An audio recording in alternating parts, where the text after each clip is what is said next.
Welcome to Conversations at the Well. My name is Vernon Brown and my co-host is Desiree Brown. And today we are going to be covering the topic of let your light shine.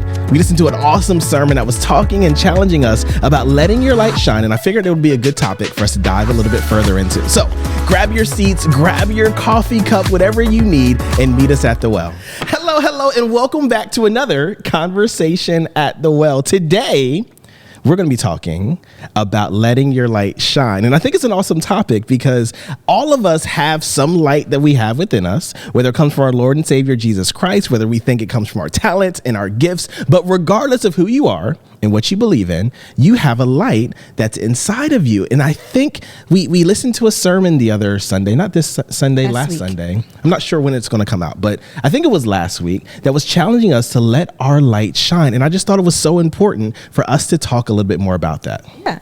So do you want to, do you want to talk about the place? Do you want to talk about the church? Do you want to talk about just the sermon? We're talking about the sermon.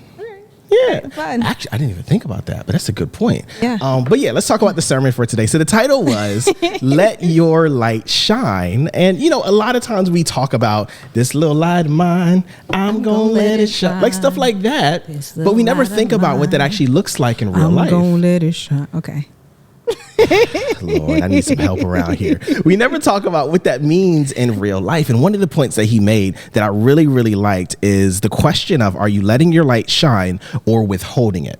And so often we think of our light as something that we turn on or turn off. But really, if you're honest with yourself, the light you have doesn't really turn off. But so often we hide it or we only use it in moments in which we think people deserve it. But you're doing more of a disservice to yourself by controlling your light that way than if you were to just let it shine all the time. Yeah. So I think maybe it was last season. It was last season, like season spring? 1 of our podcast. Yeah. We got multiple seasons now. We do. We're in the big leagues. Right. I know, it's weird, right? But we talked about using your gifts. Yeah. And I remember, because I remember bringing up the analogy of like the elephant behind the light pole. Do you remember that? No, because that don't make no sense. Yeah. So it was an analogy. And this came from prayer time, because y'all know a lot of stuff comes to me in prayer. God told you an elephant and a light pole? Basically, like, stop trying to hide. You are like an elephant trying to hide behind a light pole. Like, people still see you, so stop.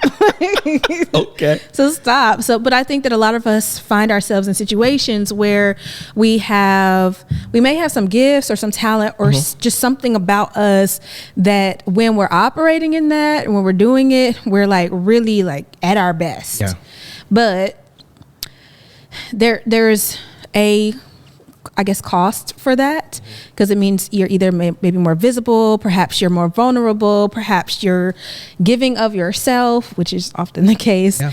And we may hold back from doing that because of that vulnerability, because of we might feel like we're all spent out and we have nothing left to give.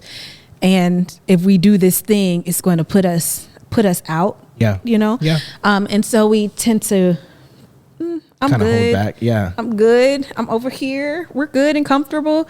But the way that we're created, that I don't think is the intention that God has for us. It is to share whatever that good and beautiful thing is that's within us.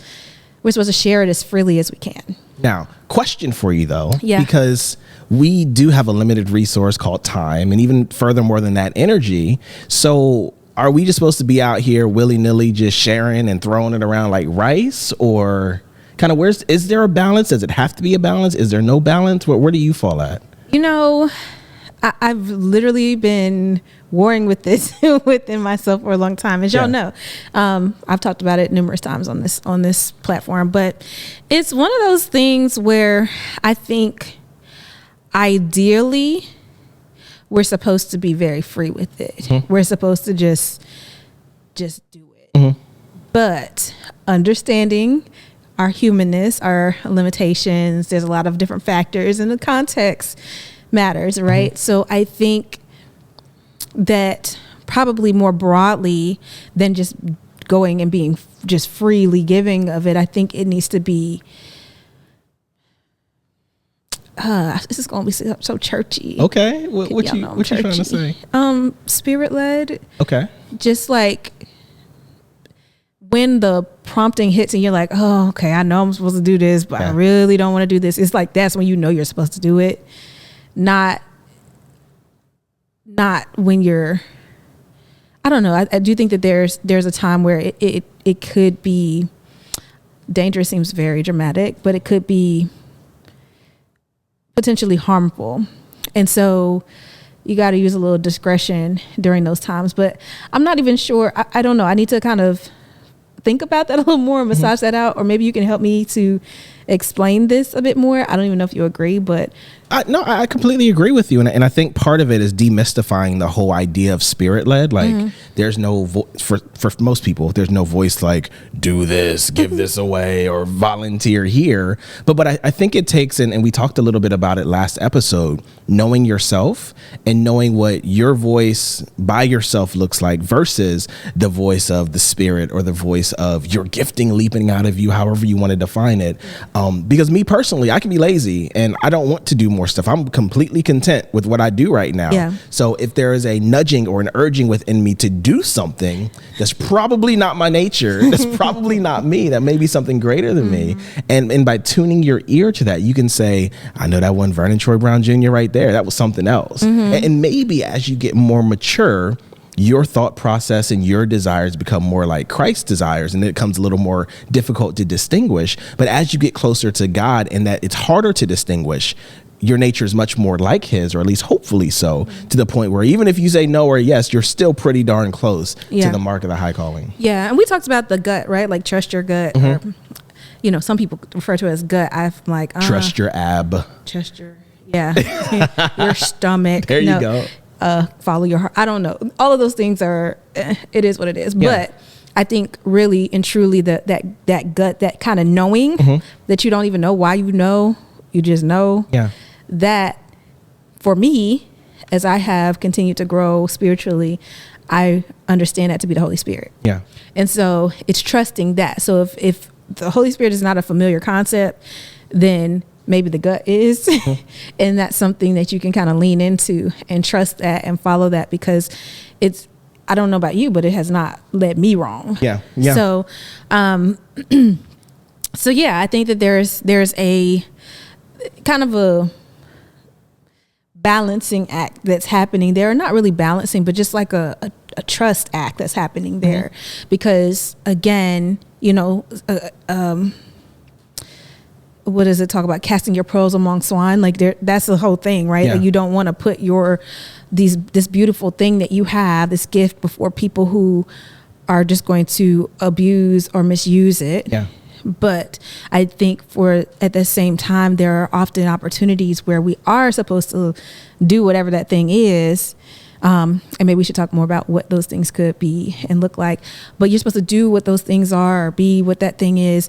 And we're just like, be for laziness, for protection, for maybe I just don't feel like it right now, or I feel overwhelmed and overburdened by other things, or last time I did it, I was hurt. Like there's a lot of different reasons why people choose not to do it or be it. And we can't always go by how we feel, but more what we know. Yeah. And I think that leads into what types of lights do we each carry? And I think there's different groupings, and I haven't thought this through, so if it doesn't make sense, let me know. But there may be low cost, higher presence. That's like your joy. That's like how you show up in a room, your smile, things like that. It doesn't cost you anything except, you know, the 0.06 calories that it took to make a smile with the muscles on your face. And it's something that's always present. I think there are things like that. But then there are lower frequency things that tend to cost more. What, am I going to drive you to the airport? Or am I going to do this act of kindness? Or am I going to utilize my gift for the betterment of you? And I think we have to recognize that all of those are available to us at any point in time during the day. And it's our job to know and to implement whichever the right tool is for the particular moment. Yeah. So when it says let your light shine, or don't hide it under a basket, or put it on a candlestick forever, it's hard to do that if your gift is singing. Like, you ain't just walking around singing 24/7. Yeah. But your joy can be something that's exemplified, or your smile can be something that's exemplified, or just the fact that you always can speak kind words. And I think we overlook how impactful sometimes those small things can be, because you never know what people are going through, regardless of how much they smile or not. Yeah. I was just thinking about, you weren't there, but I was with my parents in Atlanta. We had gone to Mary Mac's, the restaurant. It's a restaurant in Atlanta, y'all. Soul food. Give you the runs. No, I'm playing. No.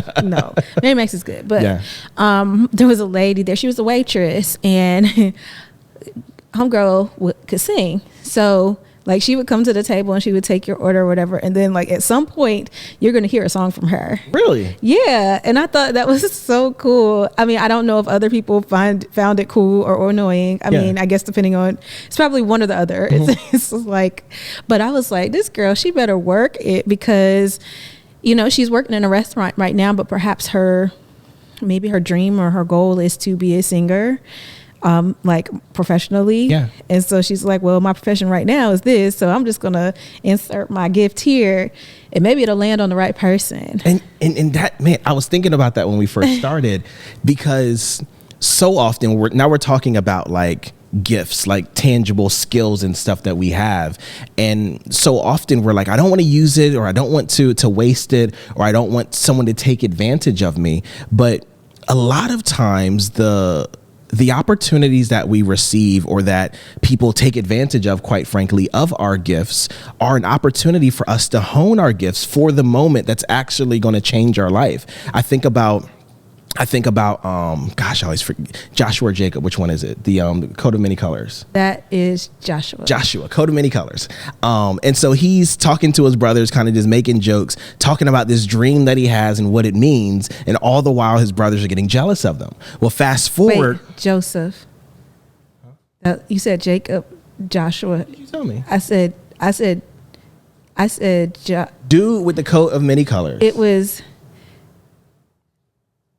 Abraham, Isaac, and Jacob. So it can't be Jacob. It's not Jacob. It's either Joshua or Joseph. It's Joseph. Okay, Joseph. It's a J. It's Joseph. I was like, it's not Joshua, because Joshua fought the battle of Jericho, and that was not the coat of many colors. That was a different guy. Okay. So Jacob, Joshua, and Joseph. So it was Joseph. It was Joseph. The dude had a coat of many colors. I know that part.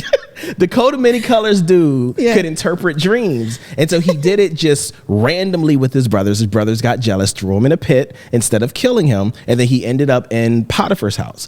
Potiphar's wife. He's a king. Yeah, Potiphar, which is a king. His wife lied on him, said he tried to sleep with her. Whole long story. It gets real juicy. You got to read the Bible. Anyways, he ends up in jail, and he interprets the dream of these two guys that were cast out of Pharaoh's house. Potiphar's house. One of them was a cupbearer. The other one, I think, was a chef. And he interprets their dreams, and they're like, hey, I keep having this dream. What in the world is happening? Now, in that moment, as dude with the coat of many colors, Joshua, Jacob, or Joseph, whichever one. As he was sitting there in prison, he could have said that this gift, I don't want to give anymore, because it's a gift from God. But God, you have put me in this prison, so I have no intention of using this gift from you. But because he used it generously for people who could do nothing for him. Now, he did ask them, don't forget me when you get back to Potiphar or Pharaoh's house or whatever, but they couldn't do nothing for him. But he still used his gift in that moment when they had nothing to give them, because he was still in prison. And because of that, when Pharaoh had the dream, they finally remembered him. Years later, remembered him, and then he was brought out and pretty much restored even to a higher level than what he was. But none of that happens unless our gifts. We use our gifts in some ways that look wasteful to us because we can get nothing out of it. So to bring that full circle to the lady who's singing, even if she never Even I was gonna say, even if she never happens to like sing for Diddy, but that's a whole nother story. Even if she never happens to sing for another like song producer, Jesus, she's honing her gift there at the moment, singing on the spot. Yeah. Now she's not gonna be one of these people where I got to do my me and fa sol la. I'm ready to go right now. Yeah. No auto tune, no background vocals, straight up in your face. And I loved it too. I loved it because I was like, oh, this girl shining. Like she is just out here just doing her thing. Yes. And how often do you not shine your gift because you think that there's nothing that's going to come of it? Yeah. And is that holding you back from being prepared for the moment that God has for you? Because it would be a horrible decision on the part of God to throw you in a place where you're not prepared, where you're going to fail. Right. And so maybe those opportunities we overlook and we keep our light under a basket versus putting it on a candlestick. Maybe it's those moments that are standing in between us and where we need to be. Yeah. And I think also with that, I think there's risk, right? Mm-hmm. Because when you do that, like in this particular case with the singer waitress, people could have been like, can you please just like not, can you please shut up and get my food? Like pretty much like, can you stop singing and just serve me? Yeah. Like whatever their disposition is or whatever, like that's a risky thing to put yourself out there and to showcase what you have. But here's the thing. She's in a place where there's so many talented people. Yeah, that's true. There's talent on top of talent on top of talent. And here she is. This is a place. It's kind of a like a staple, like a go-to kind of place in Atlanta. It's like on all the like a staple. Like you got to go. Yeah. On the list of places to go in Atlanta. That's like one I of wouldn't those. go, but yeah, a lot of people go. A lot of people go, and they've had a lot of famous people and dignitaries or whatever that have come through there.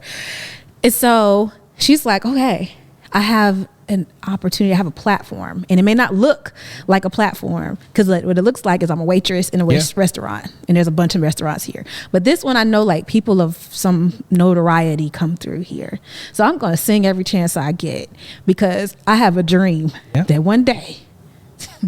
Whatever. She has a dream.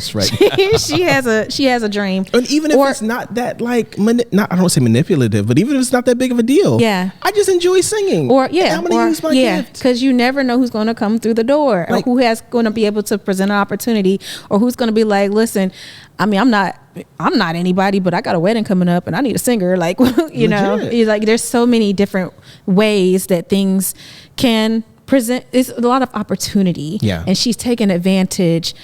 I don't think in a manipulative way, but she's like, I don't know what her thoughts are. I didn't talk to her about this, but I did encourage her because I was like, you just keep doing what you're doing. Yeah, it'll pay off. I just wonder like how many people are amazing at drawing and they grew up drawing all the time and they haven't picked up a pen in months or years because they can't figure out how this is going to turn into that.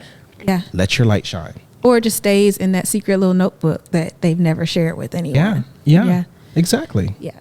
So, shining our lights. So, okay, we talked about singing, we talked about drawing. What are some other lights that people have? Because some people might be like, listen, I have no talent. What do I do? I think and people undersell it, but I think connecting with people is a gift and a talent. Like being able to sit down with a person, have a conversation, and to have them feel comfortable with you to the point where they'll tell you their life story. Like that's not normal. No. Like especially in today's time where people just don't connect or don't have conversations. And I think that's a talent and that's a light in which you never know you could be. We don't often think about it, and it's very gruesome to say, but you could be the last conversation somebody has. Like in the temperature and the climate of depression that we live in today, you never know if that's the last conversation somebody has before they make a life-altering decision. And I think to be able to have people open up to you and have that conversation, you have no idea how impactful you could be. Yeah, and could be the life-altering thing that needed to happen. But what if you were the last person to have a conversation with someone? How would they leave that conversation? Where they're like, yeah, I shouldn't be here anymore? Or would they feel like there's an abundance of hope just from that conversation with you where you had nothing to do with it or didn't have any knowledge of what they were deciding at the time? And I don't want to put that pressure on a lot of people. However, it's a very real thing that's happening all day, every day. And we have no idea how our interactions with people impact them in the long run. Yeah. What are some other examples? You sound like you have one in mind. I don't. Really? That's why I'm asking you the questions. Let me think. I mean, you could be a musician. So that's more like a talent. Well, like it's still a gift, but more in like there's a skill that you have that is a learned You could be an accountant. Yes. Like seriously, like for real, like not even joking. Yeah. But people who think of themselves as not having a talent or a gift, sometimes your occupation and your presence in that occupation, your ability again to connect with people, to love on them, to give the good gifts, to show appreciation for people who often feel underappreciated, or to even recognize that someone is underappreciated and to reach out to them and let them know that you care and you see them. Like all of those things are gifts. Yeah. And I mean, let's take the accountant, for example. It can be an overworked CEO that's like, oh my goodness, my books are out of balance and I have no idea how I'm going to make ends meet or prove X, Y, and Z to my board of directors. And you come in and it's like, hey, there's your quarter right there. Yeah. Like that could be a gift. Or your ability to be an accountant could be something that you share with someone who just needs an accountant in order to get over to the next step, where they feel like they're a failure as an entrepreneur. And you look at their books and you're like, nah, you're killing it. You just don't know what you're looking at. Like we sometimes, because when we're gifted, it comes easy to us. We don't think those things are valuable. Yeah. Whereas other people would look and be like, there's no way in the world that I could do that. Yeah. So how do you learn to value what you have and who you are? Like if you're finding yourself in a place where you're like, it's nothing special about me. Like how do you get out of a place of that thought process, first of all, because it's not true? Well, your first question is how do you value your gift? And I think it's really difficult because you don't see it in most cases. And so with your second question, where you were saying, if you're a person who doesn't think you have a gift, how can you identify it? I think that goes back to being around people who can see you, not see you through your own eyes, but see you with fresh eyes, to say, when you do this, like, it's life-changing. Or when you do this, there's no way I could have done what you've done. And like every gifted person, they say, well, it's nothing. I just did this, that, and the third. Well, that's because you're gifted. But every other normal person couldn't even fathom doing something that well.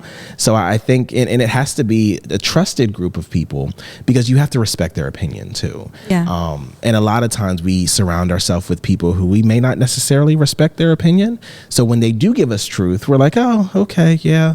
But your life is raggedy and I don't respect it, so I don't really care about your opinion, although they could be speaking truth to you. Yeah. It's making me think about Vern, actually. Who? Our little son. Okay. Why? He's like, well, no, I don't know who I just assumed you would be talking about an adult for some reason. No, it's making me think about him. We were talking about it earlier today. Okay. So it's environment, right? Oh, yeah. So like sometimes where you're planted is not like the best environment for your growth. That'll preach. Just let that simmer. Because remember this. Whosoever sparingly will also reap sparingly. So we had Vern in a program that we would get a lot of calls about our dear sweet son. It was great. It was a private school. It was a private school. Paid for, good money, with a comma every month. It was a lot of money. Consecutively. Anyway, yeah. That means I never missed a month. I'm sorry. Go ahead. Tell your story. And we would get a lot of calls about him. Not academic calls, not because he wasn't doing what he's supposed to do academically, but because he was just wiggly and all over the place and couldn't sit down. A boy. And a 5-year-old boy at that. Yeah. And so it was a situation where, like, we were getting called so often. We're thinking something's wrong. Like, we thinking he is tearing it up in there. He's like just being just bad and all of that stuff. And eventually we sought out other places for him to go to school. And when we did, and we made the decision to switch him, it was almost like night and day. And we didn't find out until later that it was his confidence and his self-esteem was being impacted because he was constantly getting in trouble, and he didn't understand why he was getting in trouble, come to find out, he was acting like a normal child, like so many other children. But in that particular environment, he was just not planted in the right place. So once he got replanted in another place that could cultivate him and like add some structure to him and some guidance for him, he began to, first of all, do much better behaviorally, but he also began to thrive academically. No, that's not really true. He was thriving academically before, but it began to show more in his next place where he was planted. So much so that like earlier this week, you know, he got recognized as Student of the Month at his school. And it's like, so we went from the kid who gets called on like all the time. My phone is ringing and his teacher's calling me and telling me, you know, he's doing this, he's doing that, he's doing this, to being recognized as a Student of the Month, which has academic but also behavioral implications. Like, yeah, wow. Yeah. So again, I guess the point of that is sometimes our gifts it doesn't mean we don't shine in those places, but sometimes our gifts, when they're not in the right environment, can be overlooked or looked at as something that it's not. Like taking the flashlight of your gift and bringing it into, what do you call those things where you look at the stars?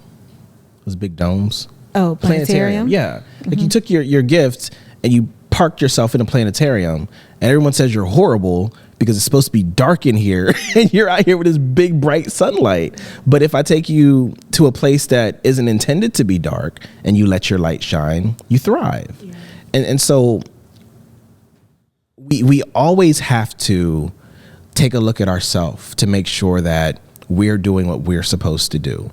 But I think for a lot of people, it may not be you. It may be the environment, or it may be those who are around you that are misidentifying what you're great at as something that's not valuable when it truly is. We did an example in Sunday school where we sent the kids planted tomato plants in different pots, and it was about sowing a lot of seeds or sowing a little bit of seeds. And so we planted this thing, and it did okay, but it never like got big enough to build, like to grow any real tomatoes or anything. So we got a bigger pot and put that thing in there, and now the thing's like 5 foot tall.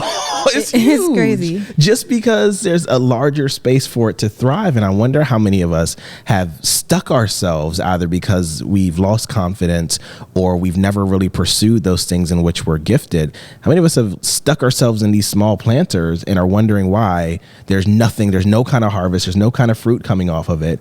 And it's not because our gift isn't good, not because our plant isn't valuable, but just because we're planted in the wrong place. Yeah.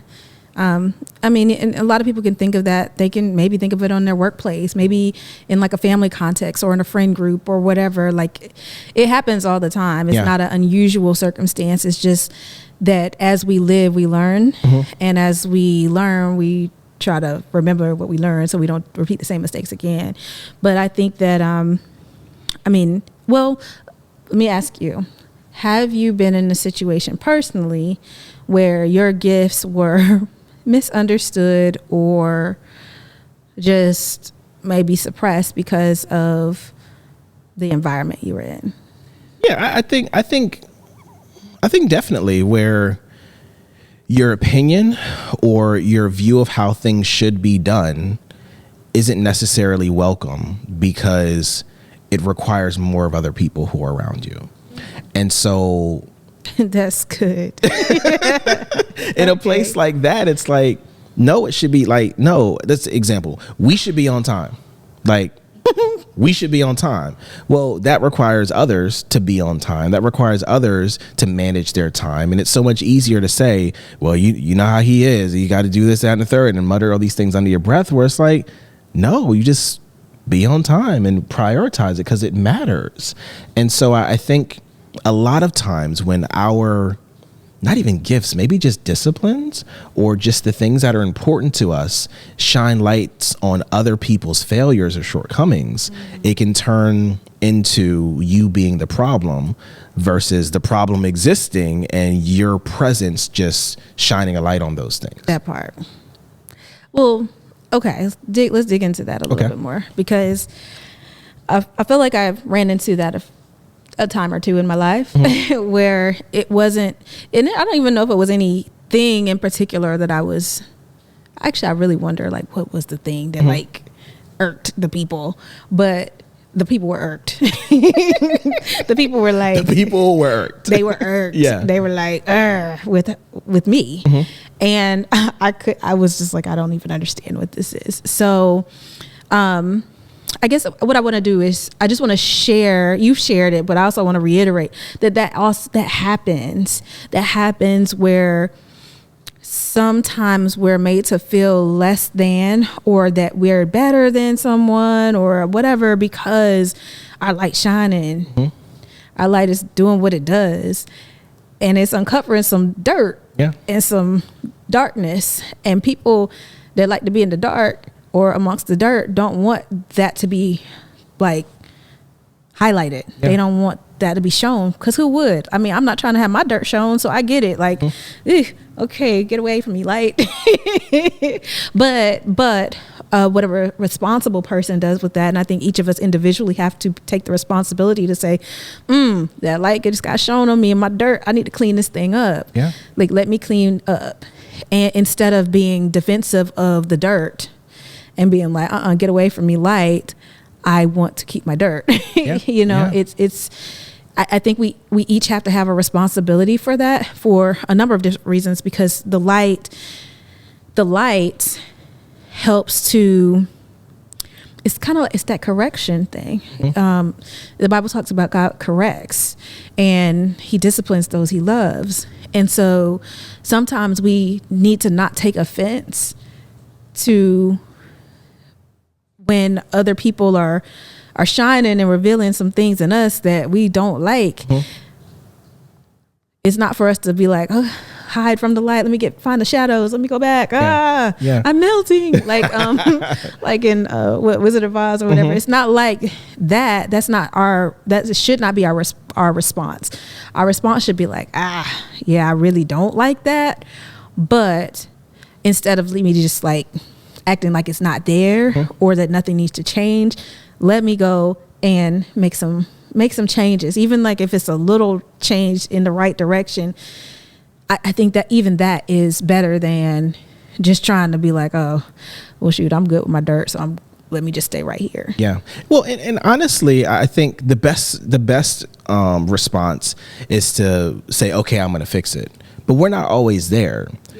So if we're not there, I think that's okay, but we don't get mad at the sun because it's shining its light. Come on. We say, I got dirty places, I'm working on it, maybe not right now, but we can't then put the blame back on them. Like, take ownership of it. I'm late, I'm trying to work on it, I'm failing at it, that's it. Like, and that's cool. I can deal with that. Like, you're taking ownership. You recognize that you late. You recognize that you should be on time, but you for some reason can't. Cool. At least you're working on it. At least you're giving me some lip service. But don't get upset. Oh, here he come on time all the time and cracking a whip and acting like, no, it's like, I'm just living my life. And a lot of times I think what we don't realize, or what people don't realize, is for those lights that shine on the dark places of your life, 8 times out of 10, there's no malicious intent. They just live in their life, shining, and it just so happened to shine over in your dark places and illuminate the areas in which you fall short. But what we have to recognize is, just as strong as the light that shows my dirt is, there may be some light that you have naturally that shines dirt in my life. And we all got dirty places. We all got shadows. And so we have to not make things so personal all the time. It's not attacking me. We just live in our lives. And there are going to be some people with malicious intent. And then we could just pick them up and throw them off the side of a bridge. Like, cool, with love in Jesus' name. But really? Okay. But for the majority of people, you gonna bring Jesus into that? Come on, man. He know who he made. Oh, Lord. But like, in most cases, people just live in their lives. And my shortcoming just happens to be over here, where your shortcoming is in a different spot. But eventually we gonna run dead smack into mine, just like I ran dead smack into yours. But I'm living life. I don't got time to worry about you. What if we were like seeking out lights as opposed to running from them? Because I think that there's something about, if you are the brightest in your world, first of all, you think everything revolves around you. So there's that part, which can be dangerous.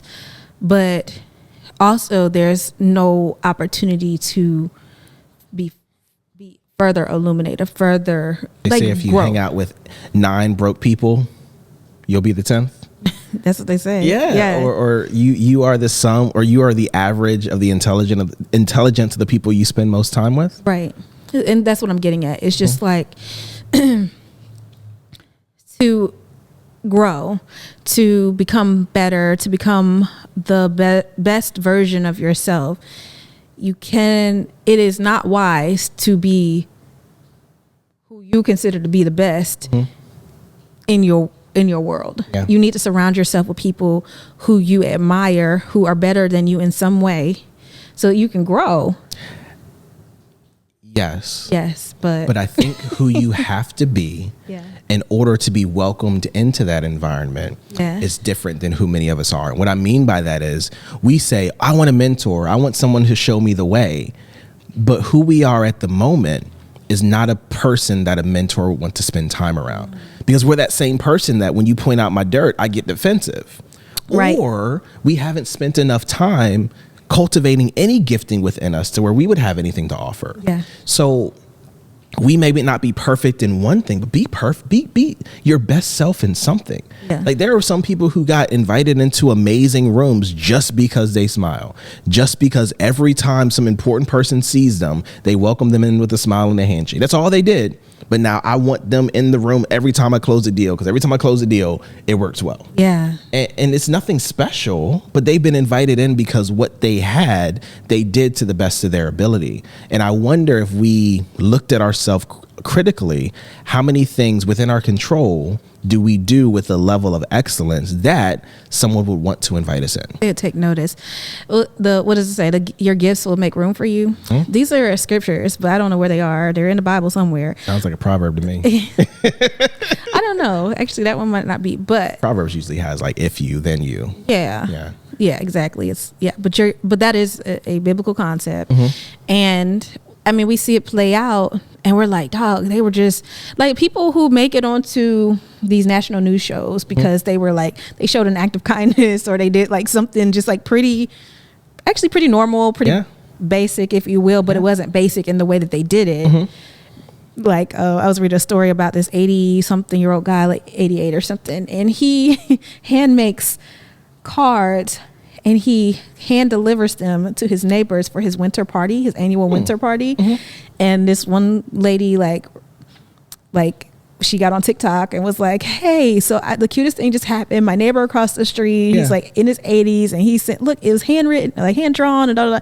This man made national. He was like on the Today Show because he took time to handcraft something and invite, like, be neighborly and invite people, even strangers, because she was new to the neighborhood or whatever. And it was just like, that man just shining. His light just shining. And I'm going to butcher this story. We had a couple that we are friends with. I shouldn't say past tense, but he had a business partner, I think.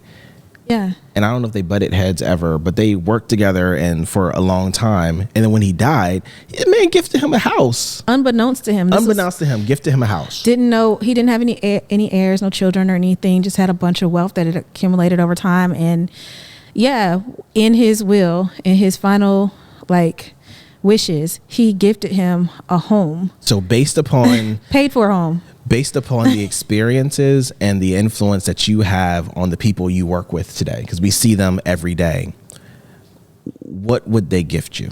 And I think for a lot of us, probably a paddle. As far as the people who we treat, how we treat the people who are immediately in our circumference, like, do we treat them as we want to be treated, the golden rule, or do they receive the rest, or do they receive the residue from our otherwise sad life? Dang. It's a good question. It's definitely food for thought. And chew on that. And something that should promote some action. Yeah, absolutely. Yeah. But okay, so we've talked about letting your light shine. We talked about like that there are lights of all different types, different flavors and varieties and all that kind of stuff. Some people might say like the Baskin Robbins is 31 flavors, but I would even venture to say it's like way more than that, because we can be very good at insert whatever here. And so that we talked about when sometimes what happens when we let our light shine in places that may not want the light.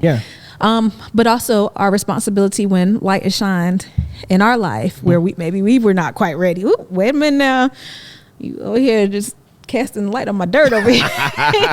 But what our reaction should be versus what sometimes it happens to be. You had some more?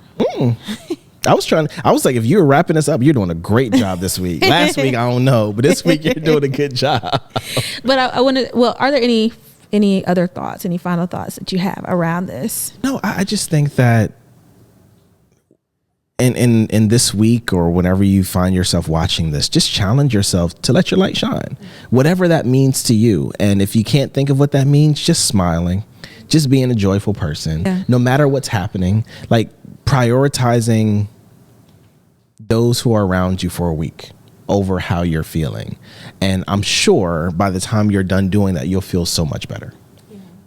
And don't discount the places where you are. So you could be the president and CEO of a company, Fortune 500, let's say that. You could be that person, which is obviously very influential.